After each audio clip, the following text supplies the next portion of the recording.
Bonjour à toutes et bonjour à tous. Alors bienvenue sur ma chaîne Les Chroniques de Cristal. J'espère que vous allez toutes et tous très bien. Alors je vous retrouve aujourd'hui pour une vidéo sur la grossesse.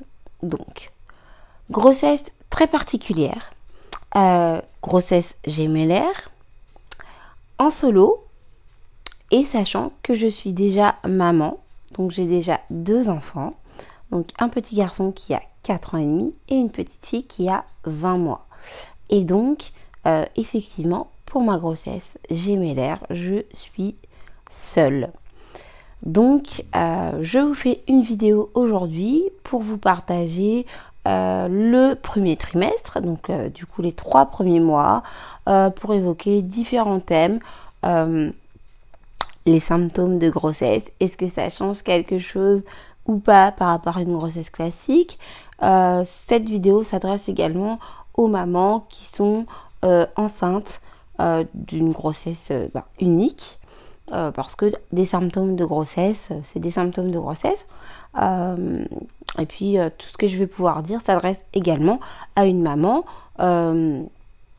maman ou future maman, de grossesse non gémellaire, ça ne change rien.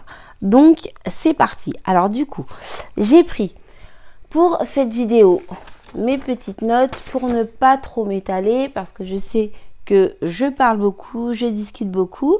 Donc du coup, histoire de respecter un petit peu un petit plan, un petit schéma, que ce soit concis, je ne veux pas faire une vidéo qui dure trop longtemps. Donc du coup, c'est parti pour la vidéo. Et surtout, pensez à vous abonner à ma chaîne, à liker et à partager si mon contenu vous plaît. Donc, en priorité, ce que j'ai noté, c'est à quel moment j'ai su que j'attendais des jumeaux, en tout cas 2 bébés. Eh bien, dès la première échographie. Alors, sachant que je suis maman célibataire et que je n'ai pas d'entourage, c'est-à-dire que je n'ai plus de parents et je n'ai pas d'entourage, j'ai pas énormément d'amis et le peu que j'ai sont très loin géographiquement, et puis même sans ça, voilà, ça ne change rien. Je suis assez isolée en fait, donc c'est assez compliqué. Ouais, compliqué, c'est le mot. C'est assez compliqué pour moi de m'organiser par rapport à mes enfants, sachant que ma petite fille, jusqu'à maintenant, n'allait pas à la crèche, n'avait pas de nounou non plus. Donc en fait, ça fait 20 mois que je suis avec ma fille chaque jour qui passe, hormis les petits moments où on a été séparés, mais c'est vraiment extrêmement rare. Donc, du coup, j'ai fait ma première échographie avec 3 semaines de retard par rapport à la date limite en fait. Tout simplement, comme je viens de vous l'expliquer, parce que j'avais personne pour garder mes enfants et c'était très compliqué. Donc, première échographie, j'ai su que j'attendais des jumeaux. À savoir que je ne sais pas, enfin je sais mais sans savoir pourquoi, c'est intuitif. Il y a un moment donné où je me suis dit, oh, je suis sûre qu'il y en a 2. Voilà. Pourquoi? C'est vrai qu'il y a un week-end où j'ai pas pris de poids, mais j'ai beaucoup gonflé. Mon ventre a vraiment gonflé. Mes seins ont beaucoup gonflé et ont commencé à me faire très mal. Et je me suis dit, je suis sûre qu'il y en a 2. C'est venu comme ça, je suis sûre qu'il y en a 2. Voilà. Donc, quand est-ce qu'on est informé? Dès le début. Donc, effectivement, on a le choix d'une IVG ou non. Moi, j'ai fait le choix de garder ma grossesse parce que, voilà, c'est comme ça. Les circonstances de ma vie font que j'ai fait le choix de conserver ma grossesse et j'en suis très ravie à ces jours. Voilà. Donc, ensuite, ma réaction, du coup, j'étais pas surprise, mais j'étais quand même très interloquée. Je me rappelle ce que j'ai dit à mon médecin sage-femme, c'est une blague, c'est pas vrai. Je le savais, c'est pas possible, je le savais, c'est pas possible, c'est pas vrai. Enfin, voilà. Vous voyez, le genre de choses qu'on dit dans un moment où on contrôle plus vraiment son être, ses émotions. Voilà. Mais je sais que j'étais très contente. J'étais extrêmement contente. Mais il y a quand même 15 000 questions qui se sont posées dans ma tête en l'espace de 1 minute 30, quoi. Comment je vais faire, comment je vais m'organiser, comment je vais gérer, comment je vais... Voilà. Mais j'étais contente. J'étais extrêmement contente. Donc, voilà. Ensuite, est-ce que j'ai eu des craintes ou des peurs? Non, parce que j'ai déjà des enfants. Je suis déjà toute seule. Enfin, avec mes enfants, j'étais déjà toute seule. Donc, des craintes, non, pas de craintes. Des peurs, vraiment des peurs, non. Je me suis posé des questions, bien sûr, par rapport à l'organisation, à la gestion. Voilà, mais ça vient au fur et à mesure du temps de la grossesse. Je me suis dit, voilà, pour telle chose, je vais faire comme ci, pour telle chose, je vais faire comme ça, comment je vais faire pour tel enfant, j'y viendrai après. Mais est-ce que sur le moment, j'ai eu des peurs? Non, j'ai pas eu de peur.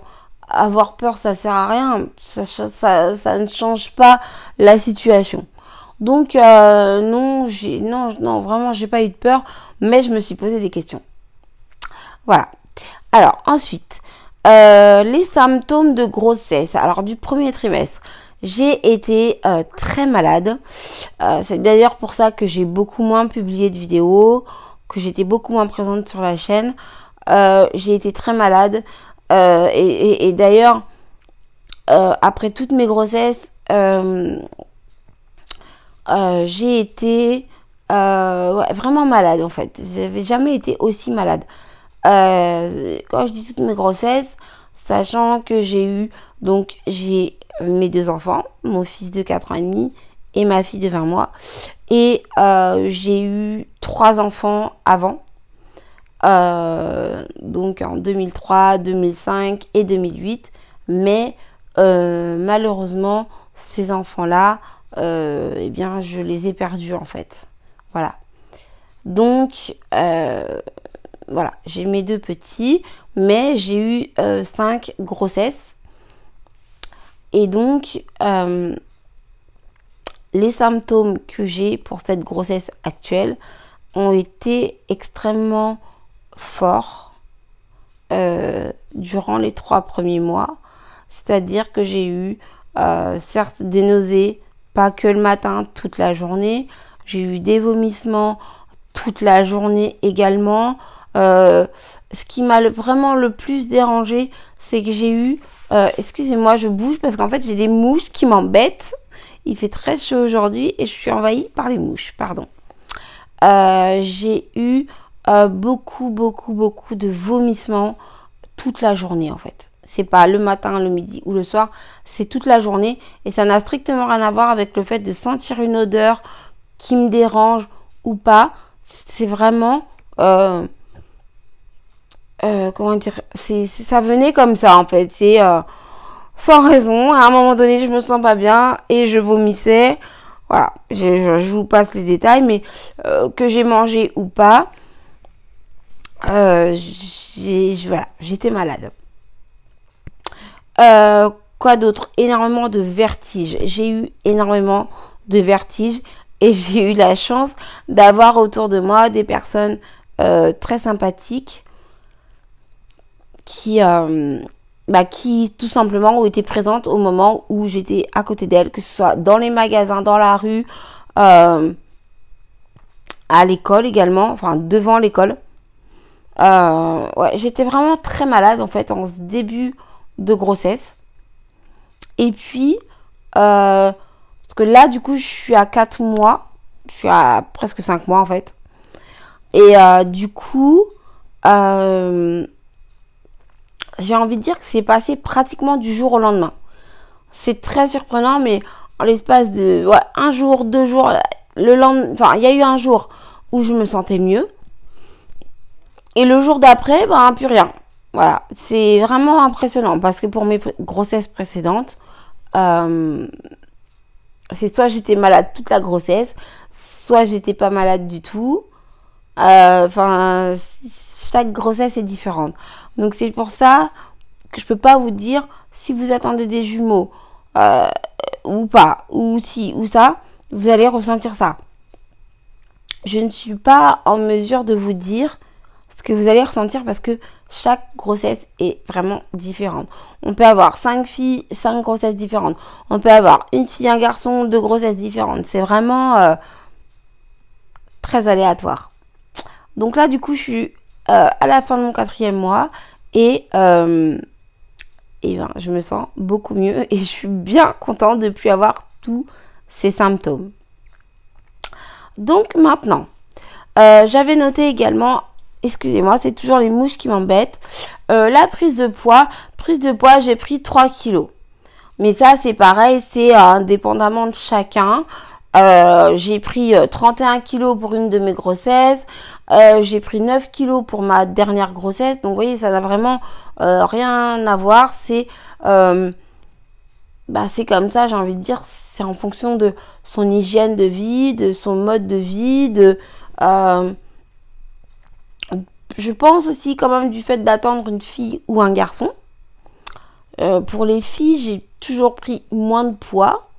Mais, bon, je suis pas une référence, quoi. Voilà. Et moi, je vous parle de mon expérience personnelle. Alors, ensuite, ce que je voulais vous dire, j'avais noté quoi d'autre? Je suis vraiment désolée, je fais des gestes bizarres, mais j'ai des mouches partout autour de moi et c'est très agaçant. Alors ensuite, ce que j'avais noté, ah oui, au niveau du suivi de grossesse. Là, par contre, c'est un petit peu moins drôle. Et je vous donne mon point de vue là-dessus parce que je suis pas trop en accord avec ça. Donc j'ai des prises de sang à faire tous les mois, même tous les 15 jours. Mais moi je fais tous les mois parce que tous les 15 jours, d'une part, j'ai pas le temps avec mes enfants, mon travail. Et puis surtout, c'est trop me demander, quoi. J'estime, je vais y venir, mais j'estime que c'est trop médicalisé et que le système médical a tendance à nous transmettre en fait ses craintes. Voilà. Bon, après c'est mon point de vue. Du coup, j'ai des prises de sang tous les 15 jours. Donc moi, je fais des prises de sang tous les mois. J'ai des consultations une fois par mois. J'ai dû également faire le test des PNI. Donc le test des PNI, c'est un test qui dépiste en fait trisomie 13, 18 et 21 que je n'ai jamais fait pour aucun de mes enfants. Donc mes 5 enfants précédents, j'ai toujours refusé de faire ce test parce qu'un enfant qui arrive, si tu décides de conserver ta grossesse, tu prends ton enfant comme il est, tu l'aimes comme il est et voilà. Et donc, j'ai toujours refusé de faire ce test. Et c'est se mettre une pression avant, se mettre une pression après. Oh là là, qu'est-ce que ça va être le résultat? Et puis après, oh là là, mais pourquoi j'ai fait ça? Et puis, si ça avait été négatif. Et puis, donc des questions. Excusez-moi, j'ai déjà des contractions. Donc, voilà. C'est pas, je me tripote le ventre pour faire genre, non, ça me serre le ventre. Donc, voilà. Mais c'est pas grave, tout va bien. Hein, tout va bien. Donc voilà, c'est une espèce de culpabilité. En tout cas, c'est mon point de vue. Chacun fait comme il veut. Mais moi, j'ai toujours refusé de faire ce test de dépistage de trisomie parce qu'un enfant, tu le prends comme il est. À partir du moment où tu as décidé de l'avoir, tu le prends comme il est. Et là, j'ai été obligée en fait. Enfin, obligée. On m'a pas mis non plus un couteau sous la gorge. Mais on m'a bien fait comprendre que je devais le faire, qu'on attendait mes résultats, que ceci, que cela. Et bref, voilà, j'ai pas cherché la petite bête, j'ai pas voulu m'attirer de problème. Donc j'ai fait ce test des PNI. Donc mon test des PNI est négatif, il n'y a pas de trisomie qui a été décelée pour ma part, pour mes enfants. Donc mes jumeaux. Mes 2 petits, donc garçon, fille, ça on verra plus tard. Dites-moi dans les commentaires si vous avez déjà des pronostics. Voilà. Ensuite, ben, je vais finir là-dessus. Ce que je voulais vous dire, c'est que bah, du coup, ce test de dépistage de trisomie ne modifie absolument rien au suivi très lourd en fait de la grossesse. Et moi, vraiment, mon point de vue, c'est que c'est trop en fait. Je pense que c'est trop. C'est tout le temps, tout le temps, tout le temps. Il faut tout le temps aller chez la sage-femme, chez le gynéco, à la maternité, pour ceci, pour cela, pour... Moi, personnellement, je ne m'imprègne pas, en fait, de leurs craintes. Mais c'est vrai que c'est tout le temps, tout le temps, tout le temps. Voilà, il faut venir, il faut faire attention, il faut vous reposer, il faut. Mais quand on n'a pas le choix, moi, je suis maman de 2 enfants, j'ai pas le choix. Je suis toute seule. En tout cas, je vis toute seule et je n'ai pas le choix. Je veux dire, mes enfants sont là, donc je dois m'occuper d'eux. Donc je peux pas passer ma journée allongée sur le canapé à ne rien faire. Je dois m'occuper d'eux, je dois travailler, je dois faire ce que j'ai à faire. Alors, heureusement, j'ai la chance de travailler chez moi. Donc j'ai très bien choisi mon activité. J'ai la chance de travailler chez moi, mais c'est vrai que quand on écoute les médecins, on attend des jumeaux, donc du début de la grossesse à la fin de la grossesse, on passe son temps allongé sur son canapé et c'est notre mari qui s'occupe de tout. Ben ouais, sauf que même pour les mamans qui sont pas toutes seules, notre mari, généralement, il bosse, donc il est pas là la journée, il est pas là pour s'occuper des enfants, voilà, enfin, je veux dire, il faut arrêter, quoi, je trouve que c'est surmédicalisé et c'est quelque chose qui ne me convient absolument pas.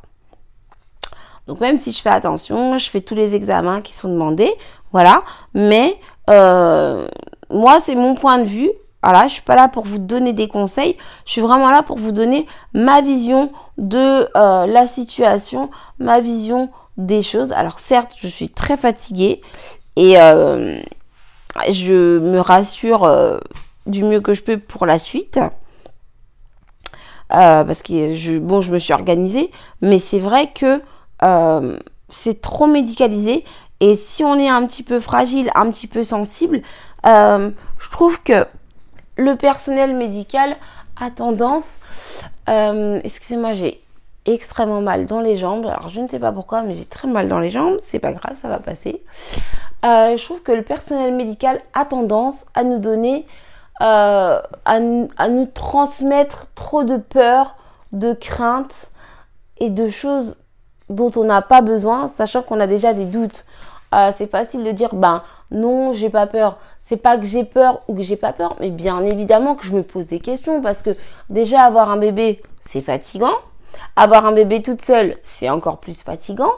Et là, du coup, avoir 2 bébés toute seule, forcément, c'est plus fatigant. Mais est-ce que le fait qu'une situation soit fatigante signifie que cette situation est impossible? Non. Il suffit d'être fort et forte pour le coup et d'être organisée. Alors ensuite, j'avais noté des petites choses par rapport à l'organisation. Je vais finir là-dessus. Alors je suis désolée, je speed un petit peu parce que je sais pas, j'ai mal dans le bas du ventre en fait, donc je vais faire un petit peu rapide sur cette dernière partie. Et puis au moins la vidéo sera pas trop longue. Par contre, du coup, je vous retrouve pour une prochaine vidéo, donc pour le 2e trimestre. Et puis peut-être des vidéos entre temps pour vous dire ce que j'ai à vous dire sur ma grossesse. Si ça vous intéresse, je vous ferai des petits vlogs ou des petites vidéos là-dessus. Voilà. Donc ce que j'avais noté, c'était par rapport à l'organisation. Donc étant maman solo, comment je m'organise? Donc ma fille, mon bébé qui a 20 mois, va aller à la crèche. Mon fils va aller à l'école. Il y a également le centre périscolaire et il existe des relais parentaux dans toutes les communes alentours et dans toutes les communes de France. Donc le relais parental, qu'est-ce que c'est? C'est un organisme qui aide les parents qui sont en difficulté, notamment les parents solo, qui sont en difficulté avec leur enfant. Donc moi, ma difficulté, quelle est-elle? C'est que je manque de temps pour moi. J'ai besoin de me reposer, sauf que j'ai toujours mes enfants. Donc ça permet d'accueillir les enfants une demi-journée, une journée, un week-end, quand c'est nécessaire. Et ils peuvent également accueillir les enfants jusqu'à 15 jours maximum en cas d'hospitalisation. Voilà. Ensuite, alors ça du coup, ouais, non, ça pour l'instant, ça c'est pour le deuxième trimestre. Donc du coup, je vais m'arrêter là pour cette vidéo. Donc je vous remercie de m'avoir regardé. J'espère qu'elle vous a aidé et qu'elle vous a plu. Je suis désolée, je suis assez fatiguée, je suis pas très confortable en plus, mais bon, peu importe. En tout cas, j'espère que j'ai pu vous aider. En tout cas, je vous ai donné mon point de vue. Je vous ai expliqué ma situation. Si toutefois d'autres personnes vivent cette situation, bah voilà. Si vous avez des questions à me poser, n'hésitez pas. Vous pouvez me contacter par mail, par téléphone. N'hésitez pas à mettre dans les commentaires tout ce que vous avez à me dire. Moi, je vous dis à très bientôt pour une nouvelle vidéo. Si mon suivi de grossesse vous intéresse, alors peut-être pas chaque jour parce que franchement, je n'aurai pas le temps, mais un petit résumé de chaque semaine de grossesse jusqu'à mon accouchement, eh bien, n'hésitez pas à me le dire. Je vous ferai des petites vidéos. En tout cas, je vous remercie beaucoup de m'avoir regardé. J'espère vraiment avoir pu vous aider et vous conseiller. Je vous fais des gros bisous et je vous dis à très bientôt. Bye bye!